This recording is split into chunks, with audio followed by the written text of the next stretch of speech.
শিশুদের কেক খাওয়ার এমন দৃশ্য দেখে কারো হয়তো মনে হতে পারে অভুক্ত শিশুরা খাবার পেয়ে কাড়াকাড়ি করছে।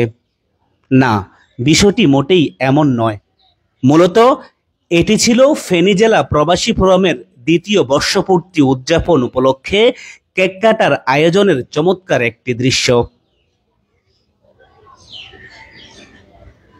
ফেনী জেলা প্রবাসী ফোরাম তাদের বর্ষপূর্তি অনুষ্ঠান উদযাপনে ব্যতিক্রম কিছু করেই থাকেন। স্টেজে বসানো হয় প্রবাসী ভাইদের বাবাদের এবং কেক কাটার পর্বে অতিথি হিসাবে রাখা হয় প্রবাসী ভাইদের শিশু সন্তানদের। শনিবার এমন ব্যতিক্রমী আয়োজনে মুখরিত হয়েছিল ফেনী জেলা প্রবাসী ফোরামের দ্বিতীয় বর্ষপূর্তি উদযাপন অনুষ্ঠান।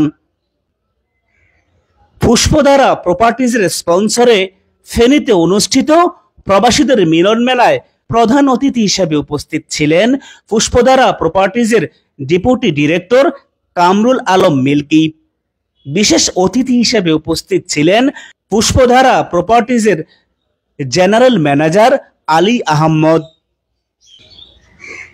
ফেনী জেলা প্রবাসী ফোরামের অ্যাডমিন ফিএস সাইফুল ইসলামের সভাপতিত্বে ও অ্যাডমিন মোর্শেদ চৌধুরীর সঞ্চালনায় অনুষ্ঠানে শুভেচ্ছা বক্তব্য রাখেন ফেনী জেলা প্রবাসী ফোরামের কার্যকরী সদস্য মামুন আহমেদ, কার্যকরী সদস্য দেলোয়ার হোসেন ও জাহিদুল ইসলাম সুজন।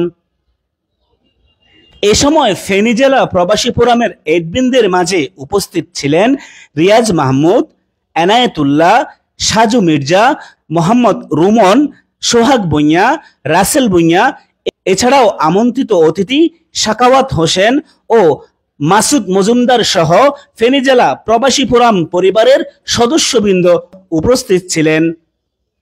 উল্লেখ্য, ফেনী জেলা প্রবাসী ফোরামের বর্তমান সদস্য প্রায় ৪৭,০০০।